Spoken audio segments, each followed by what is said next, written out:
brain's prefrontal cortex, which controls key functions such as decision-making, judgment, planning, and problem-solving. It is incredibly susceptible to cannabis. Just when the brain is beginning to wire itself, THC complicates the process and slows development, especially amongst teenagers. The teenage brain is undergoing a significant amount of development during the period of adolescence. So this is about up to the age of 25. We know that marijuana can impact cognitive functioning, so skills such as memory, the ability to plan.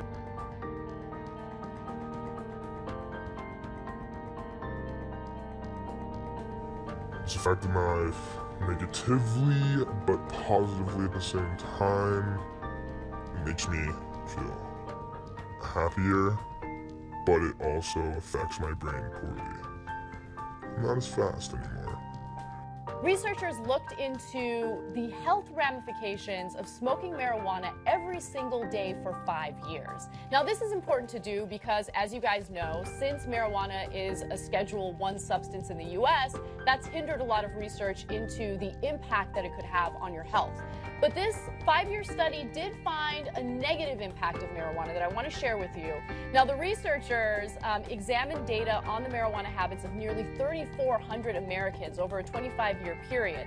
At the end of the study period, the subjects took a battery of tests designed to assess cognitive abilities, memory, focus, and the ability to make quick decisions, and etc.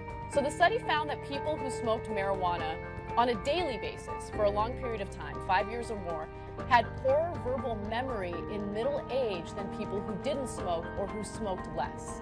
So to simplify it, think of it this way. The first group consists of 10 people who don't smoke pot or only do so occasionally. Let's say on average, people in this group would be able to remember 9 out of 15 words.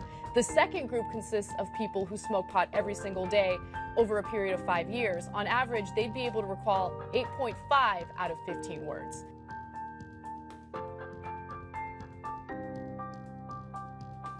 There is a definite lack of motivation in someone who comes to school and is high from smoking pot.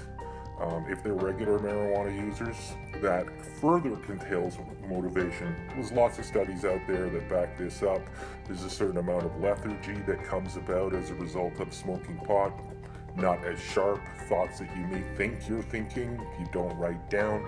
So there is definitely a lack of motivation. If you're going home and smoking weed after school, chances are you probably want to lie down instead of doing your homework. So science is pretty clear on this, and the jury's not out. It's confirmed that marijuana definitely curtails motivation.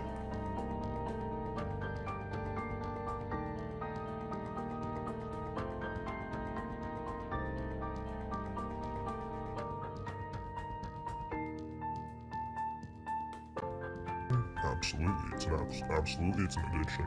I'm addicted to it. Absolutely, I wish I never started.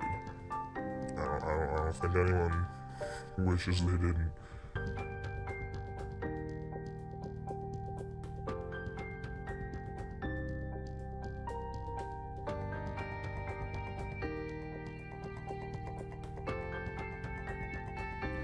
Locker checks really don't solve much. Locker checks are a good thing to keep people guessing and to let them know that we're vigilant about these things, but locker checks really don't solve the issue because they carry it around with them. Perhaps we should be looking at mandatory bag searches and other kind of options to try and curtail the amount of pot that is being brought into the school property.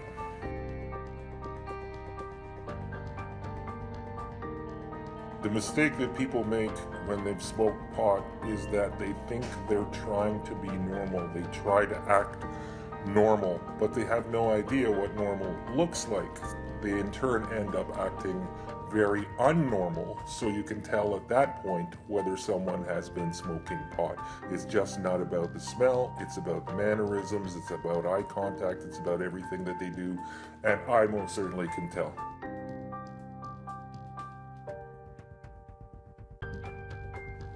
I think that there should be stricter punishment for kids who are caught with pot at school.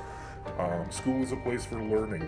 Just as much as they should be punished for having alcohol on premises, they should be definitely punished, and more severely. I think it should be a warning system whereby it is a suspension for first offense and perhaps looking at an expulsion for any further offenses.